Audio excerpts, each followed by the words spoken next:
마태복음 1장 1절에서 17절을 살펴보겠습니다. 마태는 1절에서 예수님을 다윗의 아들로 소개합니다.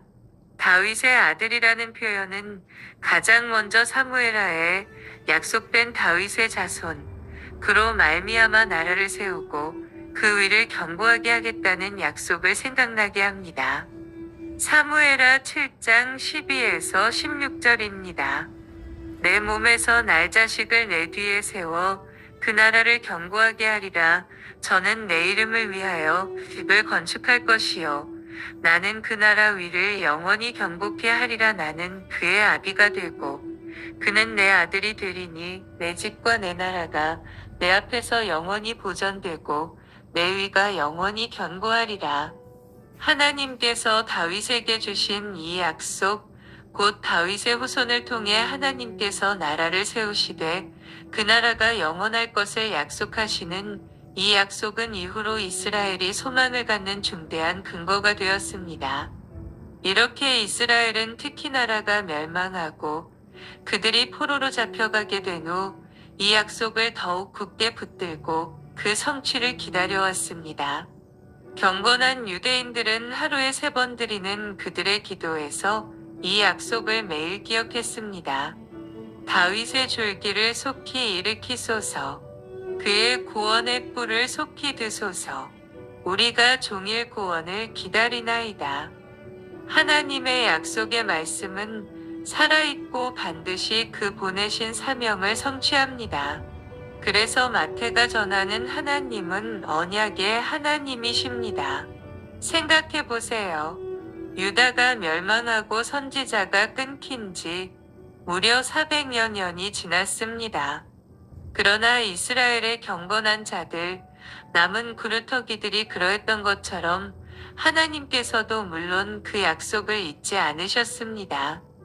이스라엘의 실패와 절망, 죽은 것 같은 좌절 그리고 모든 것이 끝난 것 같은 그 오랜 침묵 후에도 하나님은 친히 하신 약속을 기억하시고 그것을 성취하러 오십니다. 이것이 마태복음을 열면 첫 번째 밀려오는 강력한 메시지입니다. 이제 마태는 예수님께서 바로 그 기다렸던 다윗의 아들이라고 선포하며 그의 복음서를 시작합니다. 그런데 이 다윗의 아들은 또한 아브라함의 아들입니다. 아브라함의 아들이라는 표현은 모든 유대인들이 아브라함의 아들들이므로 듣기에 당연하고 평범하게 들릴 수 있지만 이 칭호에는 그 이상의 의미가 있습니다. 아브라함이 누구인가요? 창세기 11장을 펼치면 모든 민족들이 바벨탑을 쌓고 하나님을 대적하여 그들을 지으신 창조주 하나님을 떠났을 뿐 아니라 힘을 합쳐 그분을 대적하는 광경이 나타납니다. 창세기 1장에서 3장에서는 그렇게 보시기에 좋았던 창조 세계가 사람들과 함께 아주 끝난 것처럼 보입니다. 이제 창조주 하나님은 어떻게 하시는가? 그분은 구속주가 되기로 하십니다. 곧 창세기 12장에서 하나님은 한 사람 아브람을 부르십니다. 그리고 그와 더불어 그를 통해 새로운 하나님의 백성을 창조하시기로 하십니다. 그것은 특별히 아브라함의 한 자손을 통해 이루어질 약속이었습니다. 내가 너로 큰 민족을 이루고 내게 복을 주어 내 이름을 창택해 하리니 너는 복의 근원이 될지라. 내 몸에서 날짜가 내 후사가 되리라. 창세기에서 아브라함의 그 후손은 우선적으로 이삭이었습니다.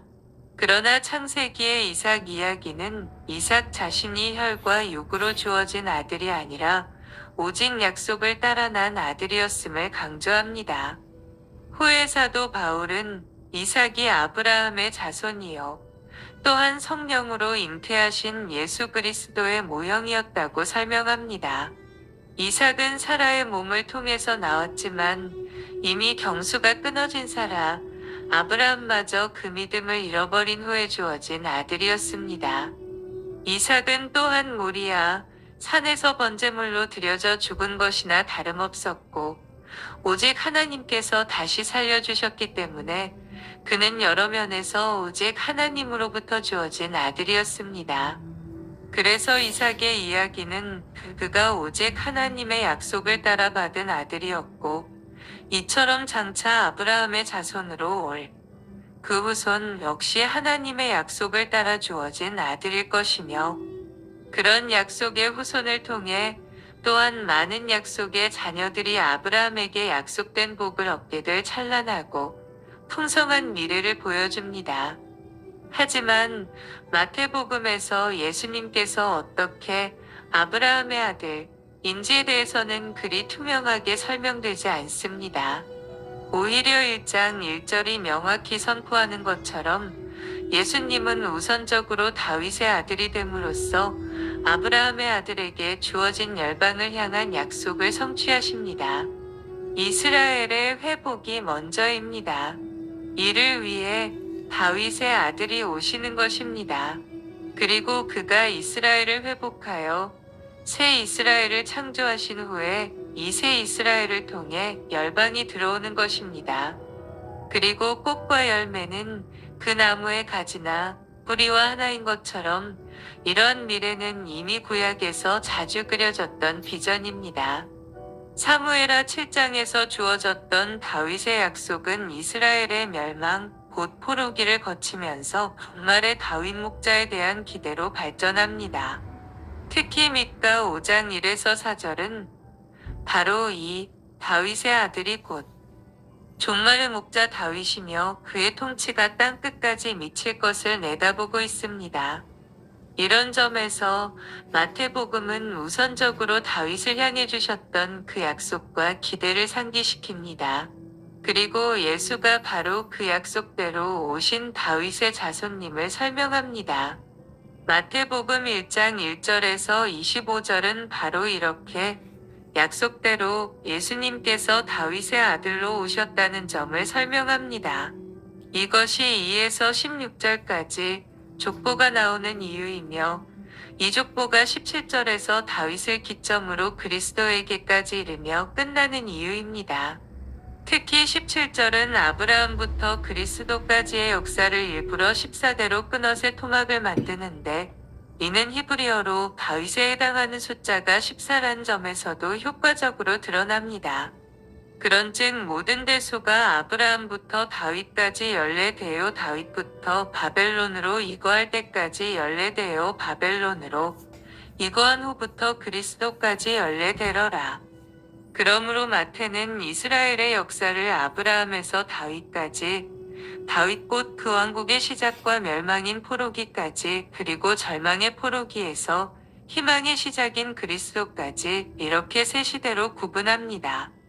그것은 다시 말해서 이스라엘이 아브라함으로부터 다윗에게 주신 그 약속을 받기까지, 그리고 그 약속이 그들의 뜻대로 실현되지 않았던 기간, 그리고 이제 그 약속 곧 다윗의 아들을 통한 영원한 나라의 성립이 그리스도로 말미암아 시작된다는 언약에 기초한 매우 독특한 역사관에 의한 것입니다. 아브라함에게 주신 약속은 곧 창세기 11장에 기록된 바벨탑 사건과 온 민족들이 하나님을 떠난 그 사건에 대한 하나님의 응답이었습니다. 아브라함의 자손을 통해 열방을 회복하시겠다는 비전이었습니다. 그렇게 아브라함 한 사람으로부터 시작한 하나님은 다윗 시대에 와서 다윗과 같은 왕, 곧 그의 후손을 통해 이 약속을 성취하실 것이었습니다. 또한 아브라함에게 주신 열방의 약속은 이스라엘의 역사 속에서도 다윗에게 주신 약속을 통해 성취될 것이었습니다. 이스라엘은 열방의 희망입니다. 아브라함을 부르신 이유가 열방을 회복하시기 위함이었던 것처럼 이스라엘의 존재 이유도, 교회의 존재 이유도 열방의 회복입니다. 하나님의 심장에는 그의 교회가 있습니다. 그러나 그 교회보다 더 중심에 놓인 것은 그분을 잃어버린 세상, 그분을 떠난 열방입니다. 하나님이 그의 백성, 그의 교회를 부르신 이유는 교회 자체의 행복에 있지 않습니다. 그분의 마음과 눈길은 항상 자신의 교회를 통해 회복해야 할 열방에 놓여 있습니다. 그러므로 열방을 회복하기 위해서 먼저 아브라함의 자손들, 곧 이스라엘이 회복되어야 했습니다.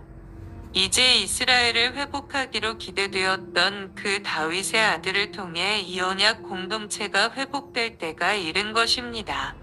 그러나 그들의 회복은 결코 그들 자신만을 위한 것이 아닙니다. 그들은 세상의 빛과 소금이며 회복된 그들을 통해 이제 하나님의 은혜와 생명, 거룩하신 임재가 이 죽음 아래 있는 열방들 가운데로 흘러가게 할 복의 통로가 될 것입니다. 마태복음 1장 2에서 16절까지 나오는 예수의 족보는 이런 식으로 예수가 아브라함의 자손으로 그 계보를 따라 다윗의 아들로 오셨음을 증명하고자 기록되었습니다. 이 족보가 정확히 14대로 나뉘었느냐는 논란의 여지가 있으나 마태는 여고냐를 바벨론 포로기의 실질적인 시작으로 본 듯합니다. 이 계보의 기본적인 형식은 아브라함이 이삭을 낳고라는 표현에서 보듯이 아비의 이름이 먼저 나오고 뒤에 나오는 이름이 그 아들임을 표시합니다. 먼저 주목할 것은 아브라함을 거명하며 시작되는 이 긴 족보가 실제로는 1절에 예수 그리스도로 시작해서 끝절에 그리스도라 칭하는 예수로 끝난다는 점입니다.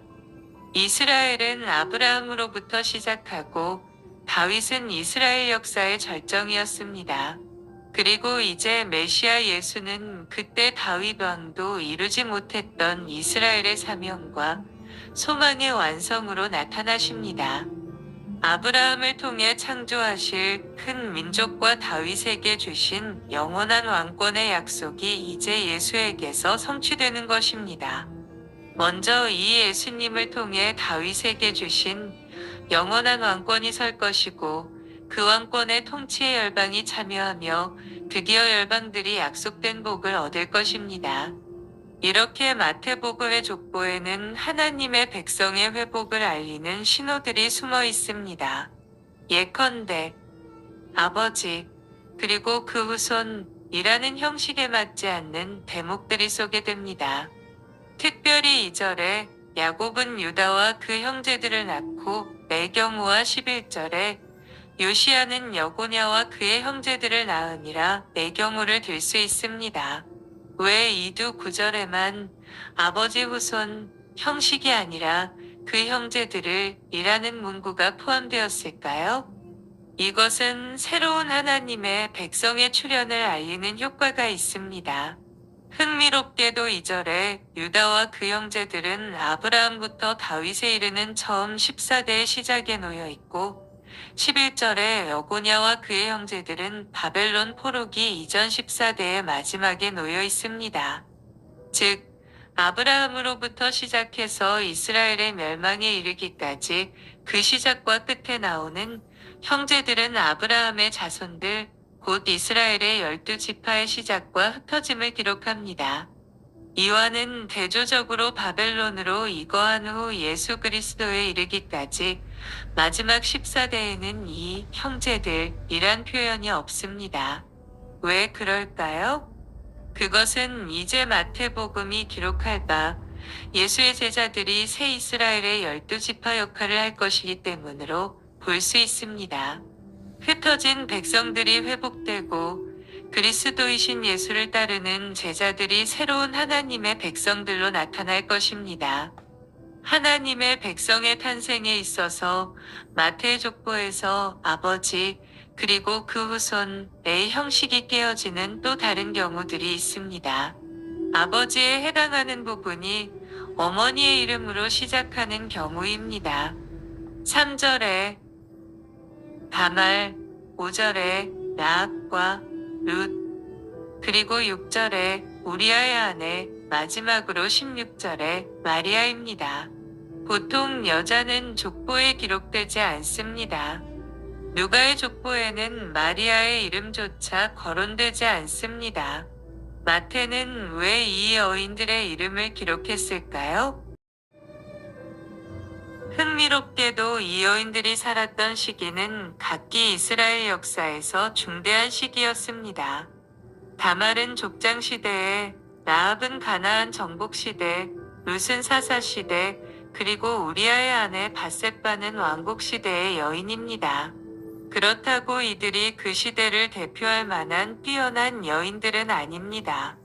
룻을 제외한 나머지 세 여인, 곧 다말, 라합 그리고 우리아의 아내 밧셋바는 모두 도덕적으로 흠이 명백한 기록을 갖고 있습니다.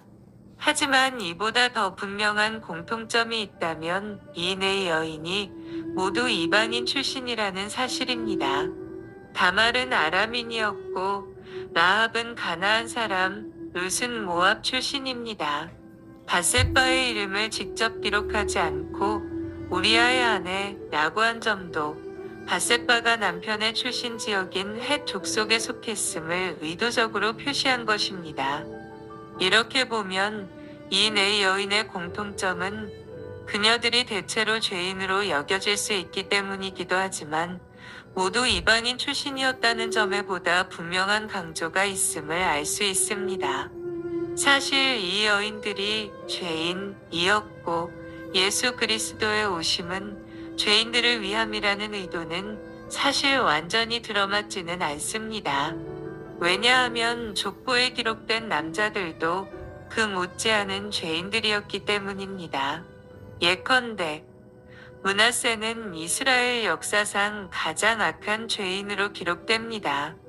실로 마태복음의 족보에 이 네 여인의 이름이 포함된 것은 다윗의 아들로 오신 메시아의 나라가 이미 이스라엘 민족이라는 경계를 넘어서고 있음을 보여줍니다. 이미 이방인들이 다윗의 아들의 족보에 참여하고 있는 것입니다. 한 가지 덧붙인다면 이 여인들 그리고 우리아는 이방인들 가운데에서도 그 신앙과 의로움이 뛰어난 자들이었습니다. 다말은 유다의 입으로부터 그보다 더 의로웠다. 는 고백을 듣습니다. 라합은 믿음으로 정탐꾼들을 구했습니다. 룻은 시어머니를 따라 그녀의 하나님을 섬겼습니다. 우리아는 헷 족속이었지만 그의 행위는 다윗 왕보다 선하고 의로웠습니다. 이처럼 마태는 이후에도 비록 이방인이었지만 이 다윗의 아들 예수에게 나아온 뜻밖의 믿음을 보인 사람들에 대해 긍정적으로 기록합니다. 로마의 백부장이나 가나안 여인의 믿음은 이스라엘 중에서도 그 예를 찾아볼 수 없었다는 과분한 평을 듣습니다. 이렇게 족보를 읽다 보면 과연 누가 어떤 근거로 그 족보에 포함되었는가를 묻게 됩니다. 과연 누가 진짜 이스라엘이며 하나님의 백성인가요? 또 한 가지, 마태의 족보에서 아버지 그리고 그 후손이라는 형식이 깨어지는 마지막 경우는 16절에 나오는 요셉의 경우입니다. 요셉, 마리아의 남편, 그녀에게서 그리스도라 하는 예수가 태어납시다. 이 표현을 가만히 들여다보면 아버지 요셉과 아들 예수라는 족보의 전형적인 형식 사이에 마리아가 끼어 있음을 알 수 있습니다. 요셉은 법적으로는 예수의 아버지이지만 이 표현은 예수님이 실제적으로는 마리아를 통해서 온 것이고 이런 요소를 빼고는 예수의 탄생을 전형적인 방식으로 설명할 수 없다고 말하는 셈입니다. 마리아는 족보에 예외적으로 기록된 다른 네 여인들과 한 가지 공통점을 갖는데 그것은 이 네 여인들은 모두 정상적인 결혼 관계에 있지 않았다는 점입니다. 다말은 근친상간, 라합은 창기, 룻은 조개혼, 그리고 밧셋바는 간음의 경우였습니다. 모두 예외적이고 명예롭지 못한 경우들입니다. 이렇게 예외적이라는 점에서는 마리아의 경우도 마찬가지입니다. 그리고 그것은 마리아의 경우를 포함해서 모두 명예롭지 못하게 비춰졌습니다. 이제 그 내막이 설명되어야 합니다. 마태복음의 족보를 읽어 내려가던 독자라면 당연히 요셉, 예수의 아버지, 라는 문구를 기대했을 것입니다. 그런데 왜 요셉은 마리아의 남편으로 나오는가요? 어떻게 예수는 마리아에게서 나왔는가요? 누가 예수의 진짜 아버지인가요? 예수님은 어떻게 해서 다윗의 족보에 들어갔는가요? 이것이 마태가 뒤이어 나오는 1장 18에서 25절에서 설명하고자 하는 내용입니다. 그리스도이신 예수님. 예수님의 계보는 예수님께서 그리스도이심을 강력히 부각합니다. 그분은 아브라함의 자손으로서 아브라함의 자손 이스라엘에게 약속되었던 그리스도이시고 다윗의 자손으로서 메시아 왕국을 다스리실 왕적 그리스도이십니다. 이러한 신분을 위해 그분은 다윗의 자손인 요셉의 집안에 태어나셨지만 육체적으로는 요셉과 상관없이 성령님으로 잉태되셔서 하나님 아들로서의 자격을 갖추신 분이십니다. 한편 예수님께서는 이스라엘을 위한 그리스도로 오셨지만 이방 여인들과도 무관하지 않으시며 따라서 이방인을 위한 그리스도도 되십니다. 게다가 그 여인들이 결혼 생활에 다양한 문제들이 있었다는 사실에 비추어 볼 때 그분은 바로 그러한 죄인들을 구원하기 위해 오신 그리스도이십니다. 신학적 선언서 예수님의 계보는 매우 정교한 신학적 선언서입니다. 계보에 나열된 이름들과 그 나열되는 체제는 예수님께서 아브라함에게 주어졌던 하나님, 백성 관련 약속과 다윗에게 주어졌던 메시아 왕국 관련 약속의 성취이심을 보여줍니다. 특히 아브라함, 다윗, 바빌론 포로 예수님을 중심으로 이루어진 14의 3번 반복 구조는 예수님의 오심을 준비한 이스라엘 역사 전체가 갖는 신학적 의미를 부각합니다. 곧 예수님은 그 준비의 때가 차서 이스라엘 역사의 목표를 성취하기 위해 오신 그리스도시라는 것입니다. 마태는 이 구조를 통해 이스라엘 역사의 시발점, 최고점, 최저점, 그리고 목표점을 형성하는 인물들과 사건 배후의 모든 역사를 주관하시는 하나님이 활동하고 계셨음을 보여줍니다. 예수님의 오심은 결코 우연한 사건이 아닙니다. 그것은 하나님께서 예수님 안에서 궁극적 성취의 때를 계시하시기 위해 하나님의 섭리 가운데 주관하신 사건입니다. 마태는 이처럼 성취, 주제로 복음서의 문을 열므로써 앞으로 복음서 전체를 통해 성취가 중심 주제가 될 것임을 내다보게 합니다. 창세기 22장 18절을 보시겠습니다. 또 내시로 말미암아 천하 만민이 복을 얻으리니 이는 내가 나의 말을 준행하였음이니라 하셨다 하니라. 시는 본문에서 오실 메시아를 가리킵니다. 왜냐하면 천하 만인에게 복을 줄 아브라함의 후손은 그리스도밖에 없기 때문입니다. 한편 시라는 단어는 단 한 번도 복수형으로 사용된 적이 없습니다. 물론 이는 전체 후손을 하나의 단위로 보는 히브리인들의 사고를 반영하는 것입니다. 그러나 이는 더 나아가 많은 문맥 가운데서 아브라함을 통해서 얻어지는 육적 자손의 계열과 영적 자손을 총칭하는 개념으로서 사용되는 단어로서 그 구체적인 대상은 이 집단을 대표하는 한 사람이신 예수 그리스도를 가리킵니다.